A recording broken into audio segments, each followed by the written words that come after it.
Hello नाजरीन, जैसा कि आप सब जानते हैं सीज़न 5 करोलश उस्मान सीरीज़ का आखिरी सीज़न होगा। इसके बाद इस सीज़न का इख्तिताम हो जाएगा। इसके बाद 2024 के अंदर ओरान गाजी की सीरीज़ स्टार्ट की जाएगी और उसके बारे में बताया भी यही जा रहा है कि वो सीज़न बहुत ही ज़्यादा लेंथी होगा, क्योंकि तारीख़ के लिहाज से ओरान गाजी ने उस्मान बे की निस्बत ज़्यादा फतवात की थी और ज़्यादा किले फतह किए थे। ये खबर हमने आपको अपनी पिछली वीडियो के अंदर पहले ही बता दी थी। आज की इस वीडियो के अंदर हम बात करेंगे कि सल्जूकी सल्तनत और उस्मानिया सल्तनत दोनों एक साथ कायम रही थी या फिर एक सल्तनत का इख्तिताम हो चुका था। इस वीडियो को मुकम्मल देखें ताकि आप तक पूरी इन्फॉर्मेशन पहुंच सके।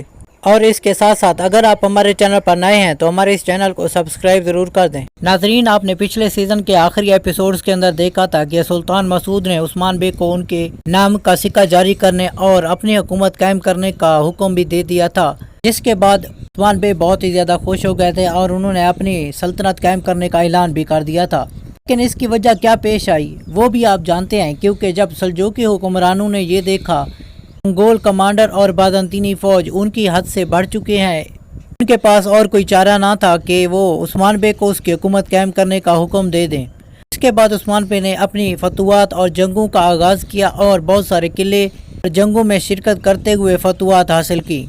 लेकिन आपको याद रहे कि सल्तनत उस्मानिया और सल्तनत सल्जूक दोनों ही कायम रही थी, सिर्फ और सिर्फ हुक्मरानों को ख़त्म कर दिया गया था। और ये भी मुमकिन है कि आपको अगले आने वाले सीज़न के अंदर इस्मियान सुल्ताना के साथ साथ अलाउद्दीन और सुल्तान मसूद को भी मरते हुए दिखाया जा सके। अब देखना ये होगा कि अगले आने वाले सीज़न के अंदर कौन कौन सी तब्दीलियाँ लाई जाती हैं।